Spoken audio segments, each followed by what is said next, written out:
Hello friends, welcome to our YouTube channel E planet educational planet. हाँ, आज हम लोग आपके सामने लेकर आ गए हैं एक वीडियो जिसमें हम लोग बताने जा रहे हैं आपको क्लास 10th का एक इम्पॉर्टेंट सा क्वेश्चन। हाँ, जो सीबीएसई बोर्ड में जो पूछा जाता है वो क्वेश्चन है ना। आपके सामने ये ट्राइंगल्स चैप्टर का एक क्वेश्चन लिखा गया है जो एक्सरसाइज 6.2 एनसीईआरटी बुक में है ना। आपका क्वेश्चन नंबर 10 है। इस क्वेश्चन में कह रहा है क्या कि the diagonals of a quadrilateral intersect each other at point O. एक क्वाड्रिलेटरल है जिसके डायगोनल्स जो हैं वो इंटरसेक्ट कर रहे हैं पॉइंट ओ पे, such that A O upon B O is equal to C O upon D, then so that A B C D is a trapezium.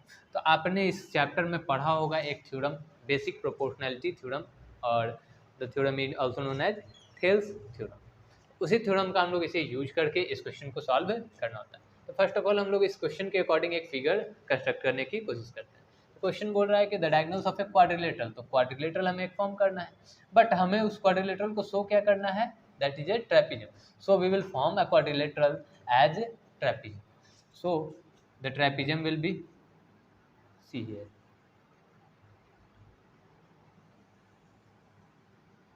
This is the required trapezium. Okay, that is named as A, B, C and D. The diagonals AC and diagonal BD are intersecting each other at point O.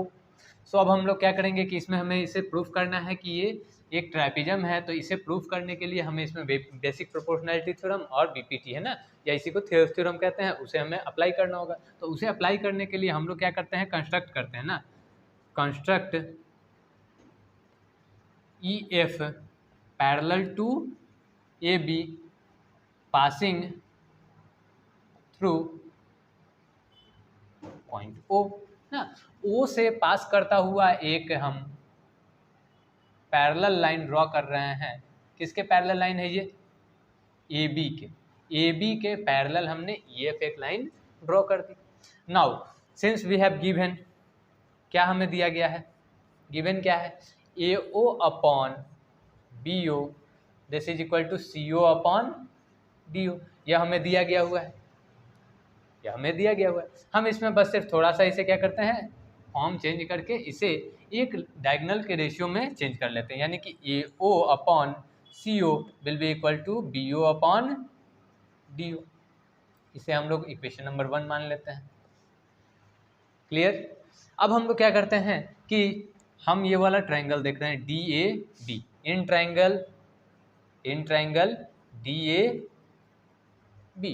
D A B में हमें पता है कि A B और E O, A B is parallel to, या फिर हम इसे ऐसे भी लिख सकते हैं कि E O is parallel to A B. E O जो है वो किसके पैरेलल है, ये ई ओ। ई एफ ने हमने माना है कंस्ट्रक्शन में ही कि ई एफ जो है वो ए बी के पैरेलल है, तो यहाँ से ई ओ भी जो होगा वो ए बी के पैरेलल होगा। तो इस ट्रायंगल में हम लोग बीपीटी, अगर आपको याद हो है ना, बेसिक प्रोपोर्शनैलिटी थ्योरम क्या कहता है कि अगर किसी साइड के पैरेलल कोई एक लाइन है तो जो रिमेनिंग 2 साइड्स हैं उनके रेशियो जो होंगे वो क्या होंगे, सेम होंगे, है ना। उस पैरेलल लाइन के द्वारा, है ना, जो ई और ओ पॉइंट है वो इस ट्रायंगल को, इन दोनों साइड्स को इक्वल रेशियो में डिवाइड कर रही होगी। तो इसके अकॉर्डिंग हम लोग यहाँ से लिख सकते हैं D upon A E will be equal to D O upon B O. क्या ये बात लिखी जा सकती है? इसी चीज को हम चाहें तो क्या ऐसे लिख सकते हैं क्या, इसी बात को अगर हम चाहें तो क्या इस तरीके से लिख सकते हैं क्या? ध्यान दीजिएगा यहाँ पर, ठीक है। इस चीज को हम लोग लिखना चाहें तो इस तरीके से लिख सकते हैं क्या, डिनोमिनेटर को न्यूमरेटर बना दे, न्यूमरेटर को डिनोमिनेटर, बोथ साइड, है ना। तो इक्वल्स टू पे कोई फर्क नहीं पड़ता है। तो या ये देखिए यहाँ से हम लिख सकते हैं A E upon D will be equal to B O upon D U. इसे हमने मान लिया सेकेंड इक्वेशन। फ्रॉम 1 and 2, है ना, फ्रॉम 1 and 2 क्या देख सकते हैं हम लोग कि R H S is equal, इसका भी आर एच एस देखिए B O upon D O, और इसका भी आर एच एस देखा जाए तो B O upon D O, ये दोनों ही क्या हो जा रहा है, इक्वल है। तो इसका मतलब है कि अगर ये इक्वल है, दोनों ही चीज़ें इक्वल है, तो इसके लेफ्ट हैंड साइड की भी जो बात होगी वो भी क्या होगी, इक्वल होगी। यानी कि दिस इम्प्लाइज फर्स्ट से AO अपॉन, है ना, यहाँ से निकल के आ सकता है क्या, AO upon CO will be equal to AE upon DE, AE upon DE। AO upon CO जो है वो किसके इक्वल हो गया, AE अपॉन DE के इक्वल हो गया। क्लियर है, यहाँ तक में तो किसी को कोई दिक्कत नहीं है। अब इसके बाद अगर हम लोग बात करें तो ये जो चीज़ हम देख रहे हैं ये किस वाले ट्रायंगल में लगता दिख रहा है, DAC, है ना। ये जो CDA जो ट्रायंगल बन रहा है या फिर ADC जो ट्रायंगल बन रहा है, इस ट्रायंगल में अगर हम देखें तो इसका रेशियो, इसका रेशियो और इसका रेशियो और इसका रेशियो, ये दोनों अगर आपस में इक्वल हैं तो ये बात क्या क्लियर करता है कि CD जो है वो किसके पैरेलल हो जाएगी, EO के। यानी कि हम लोग इससे लिख सकते हैं कि this implies CD is parallel to OE, CD is parallel to OE या फिर EO लिखिए। हम लोग पहले से EO यूज करके आ रहे हैं तो इसलिए हम लोग EO ही यूज करते हैं। इधर हमने EO यूज किया तो उधर पे हम लोग EO ही यूज करते हैं। तो ये जो है इसके पैरेलल हो गई।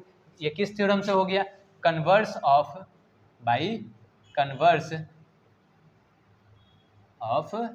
BPT, बेसिक प्रोपोर्शनैलिटी थ्योरम के कन्वर्स वाले फॉर्मूले से, है ना।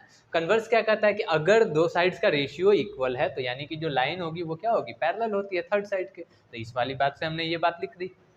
अब सिंस हम लोग पहले से ही जान रहे हैं कि वी हैव ना, हमें पहले से ही पता है क्या कि ये जो पैरेलल है ना, ये इसके पैरेलल है और ये इसके parallel. EO is parallel to AB। तो हम जानते हैं कि अगर एक चीज़ किसी दूसरे चीज़ के पैरेलल है और दूसरी चीज़ किसी तीसरे चीज़ की पैरेलल है ना, तो इसका मतलब है कि वो दोनों आपस में पैरेलल होंगे। तो दिस इम्प्लाइज क्या कि AB is parallel to CD, और अगर AB और CD पैरेलल हैं तो देयरफॉर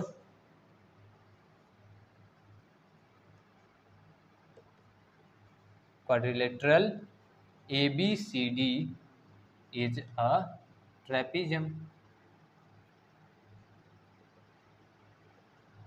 अब हमने ये बात लिख दिया ना कि quadrilateral ABCD is a trapezium. ये बात हम कह सकते हैं क्योंकि उसकी दो साइड्स जो है हो गई क्या हो गई, पैरेलल हो गई।